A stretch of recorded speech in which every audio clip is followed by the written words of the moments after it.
ભાઈનો ફોન, એને શું કામ હશે? હા ભાઈ. અરે ભાઈ કાલે આપણે જે વિડીયો બનાવ્યો હતો ને હા ઈ આજે વાયરલ થઈ ગયો. હું કે હા શું? એટલે તું તો મારા જોબ કરવાની કાંઈ જરૂર નથી ને? નહીં તારે કાંઈ કરવાની જરૂર નથી. આપણે બેને વિડીયો બનાવવાનો છે બરોબર, અને તું ફટાફટ ઘરે આવી, આપણે બીજો વિડીયો બનાવી. હા ભૈયા ઉલે હારું હાલ રાખું ફોન. હા मेरे को जाना पड़ेगा. ઓય મેનેજર સાંભળી લે, કામ કરી કાલથી હું કામે નહીં થવાનું બરોબર. અરે પણ શું થયું? ઈ છે મારો પ્રશ્ન. હા તે ભલે ભાઈ, હું બીજો કારીગર ગોતી લઈશ.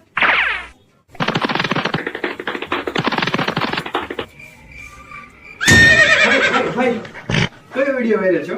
આપણે કાલે જે શૂટ કર્યું ઈ? હા વિડીયો તો જ વાયરલ છો, પણ એક મિસ્ટેક થઈ ગઈ. કોપીરાઇટ આવ્યું ને વિડીયો ડિલીટ થઈ ગયો. પણ કરો મારા કાચા પડા